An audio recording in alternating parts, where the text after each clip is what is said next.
আসসালামু আলাইকুম। এই ভিডিওতে দেখাবো কিভাবে বাংলাদেশে এয়ারটেল এবং রবি সিমে ভিপিএন দিয়ে আনলিমিটেড ফ্রি ইন্টারনেট চালাবেন। তার জন্য আপনাকে প্লে স্টোর থেকে একটি অ্যাপ্লিকেশন ডাউনলোড করতে হবে। অ্যাপ্লিকেশনের নাম হইল এফবি নেট প্রো।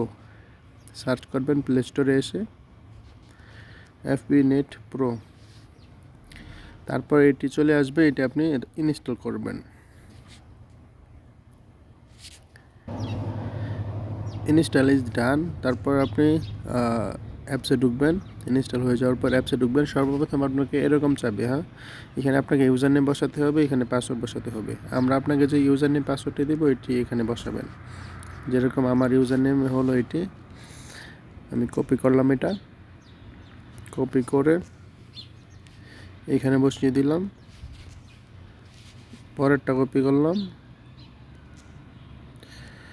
কপি করে ওই পাসওয়ার্ড অপশনে বসিয়ে দিলাম, মানে ইউজার নেম অপশনে, পাসওয়ার্ডের অপশনে। ঠিক আছে, তারপর লগ ইন করবেন। করার পরে ভিপিএনটি অটোমেটিক আপডেট হয়ে যাবে।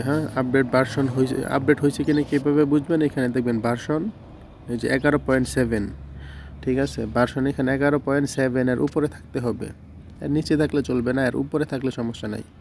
ঠিক আছে, তারপর আপনি সার্ভার যে কোনো একটা রাখতে পারেন, অটো সিলেক্ট রাখাই ভালো। তারপর এখানে দেখবেন কোনখানে বাংলাদেশ এয়ারটেল এবং রবি সিমের অপশন আছে। এই যে আমি পাই ফেলাইছি, এই যে এটা। ঠিক আছে, এটাতে রাখবেন। রাখার পরে এই যে এইখানে স্টার্টে ক্লিক করবেন। করার পরে প্রথমবার ওকে চাবে, ওকে টিপ দিয়ে দিবেন। তো ভিপিএন এভাবে চালু হয়ে যাবে। আর হ্যাঁ, অবশ্যই আপনাকে সিমে ডাটা চালু করতে হবে। যেরকম এক্সাম্পল, আপনি যেই সিমে চালাবেন ওই সিমে ডাটা চালু করতে হবে। ডাটা চালু করলে টাকা কিংবা এমবি না থাকলে তারপরও ভিপিএন চালু হবে।